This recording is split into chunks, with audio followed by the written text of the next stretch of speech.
Hello বন্ধুরা, success in defence GB YouTube চ্যানেলে আপনাদের সকলকে স্বাগতম। আমি গৌতম বর্মন। আজকে শতকরার পার্ট 3 কিছু প্রশ্ন নিয়ে আলোচনা করা হবে। তো শতকরা পার্ট 3 যে প্রথম প্রশ্ন দেওয়া আছে, চিনির মূল্য 10% কমে যাওয়ায় এক ব্যক্তি 90 টাকায় পূর্বাপেক্ষা 1 কিলোগ্রাম চিনি বেশি ক্রয় করতে পারেন। প্রতি কিলোগ্রাম চিনির বর্তমান ও পূর্ব মূল্য নির্ণয় করো। তো এই ধরনের প্রশ্নের ক্ষেত্রে আমার চিনির মূল্য কি দেওয়া আছে, 10% কমে গেছে। ধরুন চিনির মূল্য আগে 100 টাকা ছিল, তো বর্তমানে কত আসবে? 10 টাকা কমে গেছে না, তাহলে 90 টাকা। এটা ছিল চিনির মূল্য। চিনির মূল্য আগে ছিল 10 টাকা, বর্তমানে 9 টাকা। যখন মূল্য যদি উল্টানো হয় তবে এসে তোমার কি পরিমাপটা উল্টে দেখি 9:10। তাহলে আগে 10 টাকাতে 9 কিলোগ্রাম চিনি পাওয়া যেত, আর বর্তমানে 9 টাকাতে 10 কিলোগ্রাম চিনি পাওয়া যায়। তো আগের তুলনায় বর্তমানে কত কেজি বেশি পাওয়া যায়? 1। প্রশ্নে কত দেওয়া আছে? প্রশ্নে দেওয়া আছে 1 কিলোগ্রাম। তো 1 এর মান 1। তো আমার উত্তর কি দিয়েছে, প্রতি কিলোগ্রাম চিনির বর্তমান ও পূর্ব মূল্য নির্ণয় করো। তো একটা কত আসবে, 9কে 9, আর একটা আসবে 10কে 10। তো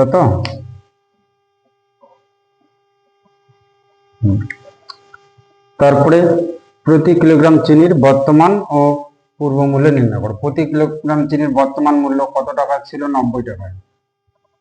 90 বাই কত? 9:10। এটা ছিল তোমার কোন সময়ের মূল্য? এটা তো ছিল তোমার পূর্ব মূল্য। এটা তো আগের দাম ছিল না। আর বর্তমানে কত আসবে? 90 বাই বর্তমান 10, কত আসলো? 9। তাহলে আমার উত্তর 10 আর 9।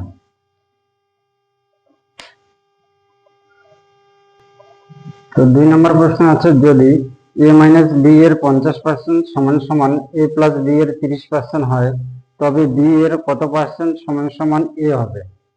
তো এই ধরনের প্রশ্নে a মাইনাস বি এর বলতে গুণ চিহ্ন, 50% 50/100 সমান সমান a প্লাস বি এর 30%, 30/100। তো কাটাকাটি করবো, 100 100 কাটা, 0 0 কাটা, এখন 5 দিয়ে গুণ। তাহলে 5 দিয়ে এ গুণ 5a মাইনাস 5b, 3 দিয়ে গুণ 3a প্লাস 3b। এখন এই এটাকে যদি এদিকে আনা হয় তাহলে চিহ্নের পরিবর্তন হবে। 3a ছেড়ে আসলো মাইনাস 5a, 3a মাইনাস করা হলে 2a, আর 5b-টাকে যদি এদিকে নিয়ে দিই তাহলে মাইনাস ছিল এদিকে, এদিকে আসলে প্লাস হবে। 5 আর 3 8b। কাটাকাটি করে নেই, 4। উত্তর কি চেয়েছে? তবে বি এর কত পার্সেন্ট সমান সমান এ হবে? বি এর কত পার্সেন্ট সমান সমান এ হবে? বি এর, তাহলে 4 বলতে কি বোঝা যায়? বি এর 4 বলতে 400%। 4 ইন্টু 100, 400%।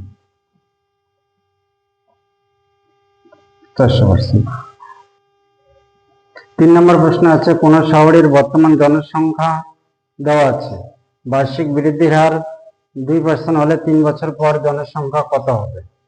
তো আমার উত্তর কি যে 3 বছর পর জনসংখ্যা কত হবে? তাহলে 3 বছর পর, 2 বছর পর, এই ধরনের প্রশ্ন যদি উত্তর চায় তাহলে দেখো কিভাবে করবো। প্রথমে জনসংখ্যা আমার এটা ছিল, যেহেতু জনসংখ্যাটা আমার কি প্রত্যেক বছর তো বৃদ্ধি ছিল না, 2%। তাহলে আগে যদি 100 থাকে, বর্তমানে 102/100। এই লেখাটা কতবার পাবো? 3 বছর ছিল 3 বার। যদি 2 বছর থাকতো তাহলে 2 বারই লিখতাম, যেহেতু 3 বছর 3 বার হবে। কাটাকাটি করে নেই, 3টে 0, 2, 3টে 0। 25 দিয়ে কাটাই, 5 4, তারপরে কাটাকাটি 2 দিয়ে 5 আর 10 কাটলাম, 2 2 102 কাটা, 5 দুগুণে 10 51, আবার 2 দিয়ে 2 দুগুণে 4, 2 দিয়ে 51, 2 দিয়ে তো 51 ইন্টু 51 ইন্টু 51, তাহলে 51 কিউব যদি করা হয় তবে আসবে আমার উত্তর। তো 51 কিউব আসবে আমার 51 ইন্টু 51 না, 51 কিউব আসবে আমার, এটা 51 কিউব। তাহলে আমার 3 বছর পর জনসংখ্যা কত হবে? 13,02,651। তো 4 নম্বর প্রশ্ন আছে, কোন শহরের বর্তমান জনসংখ্যা দেওয়া আছে, বার্ষিক 5% হারে জনসংখ্যা কমলে 2 বছর আগে জনসংখ্যা কত ছিল। এবার কিন্তু আমার উত্তর চেয়েছে 2 বছর আগে কত ছিল। তাহলে দেখো টোটাল বর্তমান জনসংখ্যা এটা তো আছে না, যেহেতু উত্তর কি চেয়েছে আমার 2 বছর আগে, তাহলে আমার ধরে না আগে জনসংখ্যা 100 ছিল, তাহলে বর্তমানে কি দেওয়া আছে 5% জনসংখ্যা কমছে, তাহলে 100-র 5 কমলে কত আসবে? 95। এটা কতবার হবে? 2 বছর ছিল 2 বার। 5 দিয়ে কাটাকাটি করে নি, 5 20 119, 5 20 100, 5 19, 19 19 যদি গুণ করা হয় 361, 361 কাটা, তাহলে কি আমার 100। এখন গুণ করবো 2 দুগুণে 4, 0 2টা 3টে 4টা, তাহলে আমার 2 বছর আগে জনসংখ্যা কত ছিল? 40,000। তো 5 নম্বর প্রশ্ন আছে, কোন সংখ্যাকে 20% কমালে 96 হয়, সংখ্যাটিকে শতকরা কত বাড়ালে 156 হবে। তো দেখো প্রশ্নটা আমার সংখ্যাটিকে কত বাড়ালে কত হবে আমার 156, এইখানে কমালে কত দেওয়া আছে 96, 96 যদি কমে কত তো কমবে, কোন সংখ্যাকে 20% কমানো হয়েছে, তাহলে 100তে যদি 20 কমানো হয় কত হবে 80, তাহলে 96-এর মান 80%, 1-এর মান কম, আমার কত চাইছে 156 ইন্টু 156, যদি কাটাকাটি করি 8 দিয়ে, 8 12 96, 10 12 দিয়ে, 12কে 12 3 36, 3 13 আর 10 গুণ করে দাও 130।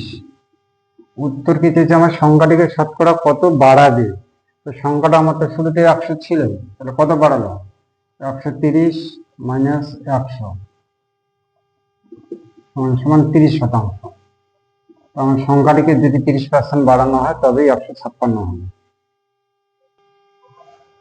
নাম্বার 6 নম্বর প্রশ্ন আছে, একটি সংখ্যার 50% 80 হলে ওই সংখ্যার 250% কত।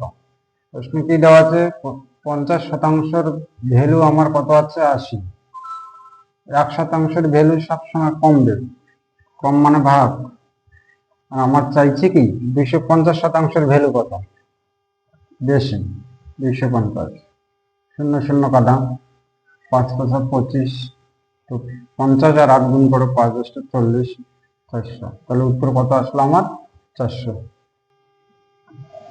তো বন্ধুরা যারা যারা এখনো আমার ইউটিউব চ্যানেলটি সাবস্ক্রাইব করে নাই অবশ্যই সাবস্ক্রাইব করে দিবে, এবং যদি ক্লাসটি ভালো লাগে তাহলে বন্ধুদের মধ্যে বেশি পরিমাণে শেয়ার করবে, এবং যদি তোমাদের পার্ট 4-এর প্রয়োজন মনে হয় তাহলে কমেন্টে অবশ্যই জানাবে।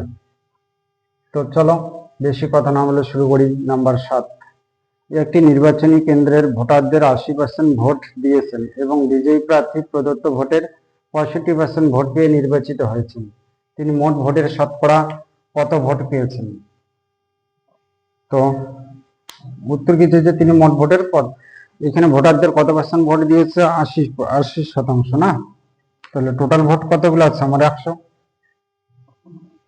100 ইন্টু 80%, তো 80% মানে 80/100 ইন্টু, তারপরে কি দেওয়া আছে আমার বিজয়ী প্রার্থী কত দেওয়া আছে 65% পেয়ে নির্বাচিত হয়েছে, 65, বাই 100। কাটাকাটি করে দেখি, 100 100 0 0 5 দিয়ে 13 2 2 8 4 4 13 52। অর্থাৎ আমার কত পার্সেন্ট শতকরা ভোট পেয়েছে? বিজয়ী প্রার্থী 52% ভোট পেয়েছে। তো বন্ধুরা, আজকের লাস্ট প্রশ্ন 8 নম্বরে দেওয়া আছে, একটি সংখ্যাকে কত দিয়ে গুণ করলে গুণফল সংখ্যাটির 35% হবে? তো 35% মানে 35/100। কাটাকাটি করে 5 দিয়া, 5 7 35, 5 20 100। তাহলে আমার কি আসলো? 7/20। তাহলে একটি সংখ্যাকে 7/20 দিয়ে যদি গুণ করা হয় তবেই গুণফল সংখ্যাটির 35% হবে। তো আজকে এই ছিল ক্লাস।